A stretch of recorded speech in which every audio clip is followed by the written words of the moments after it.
Patriarhii, mitropoliții o să răspundă de lor. În fapt, ce răspundere au ei, Dumnezeu știe și ei o să răspundă. Dar cel de important, noi, știți cum?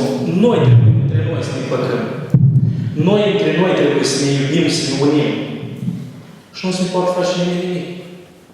Dacă noi începem că eu sunt pe aceea și eu sunt pe ceilalți, sau o să ducem o politică susținând altă țară sau altă țară, păi atunci, bineînțeles, nu o să primească nimic la noi niciodată.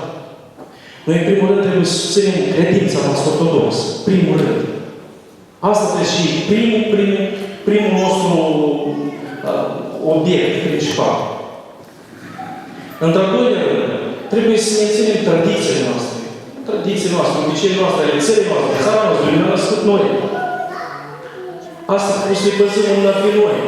Și, bineînțeles că nimeni nu o să oblige ale lui, eu am noi pe ale noastre. Și noi pe noastre și le cunoaștem și noi trebuie să-i păzim. În continuare, vreau să vă spun că unitatea constă în dragoste creștinească. Până să avem credință adevărată în Dumnezeu, nici un fel de unitate creștinească nu se fie. Fiți de acord. Omul are credință, are frică de Dumnezeu, încă la biserică, se mărturisește, se împărtășește regulat, acela om să știe locul lui. El o să stăruie să fie unit în pace, dragoste cu ceilalți creștini. Și niciodată nu o să face separații, dezbinare, sau cum mai trebuie cineva, sau cumva, sau mai știu eu cum. Dar o să meargă pentru asta, pentru unitatea aceasta sfântă, o să meargă înainte. Chiar și o să fie nevoie de sacrificiu, o să fac și sacrificiu.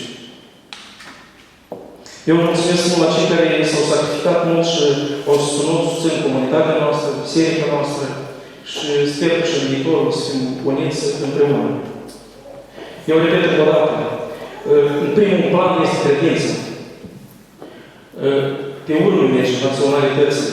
Și nu din pricina naționalității, noi trebuie să ne urâm și să ne mâncăm ca câini. Că noi nu se devinăvesc noi în țara de și ruși, și beloruși, și catolici, și cine vrei. Nu înseamnă că fie ori români, ori aceia, ca și eu urâm, și ca și eu mâncări din țară, sau ca și ne mâncam între noi. Băi, asta e istoria, așa e viața, a fost soarta noastră așa. Asta e crucea noastră, n-am pe noi ce face. Și nu înseamnă că din pricina asta, din pricina cuiva, din alte țări, din alte părți, noi, moldoveni, trebuie să ne mâncăm sau să ne urâm sau să ne separăm. De-aia clar a spus acum Nicolae, a spus că noi, dacă să putem două poști al primăriei,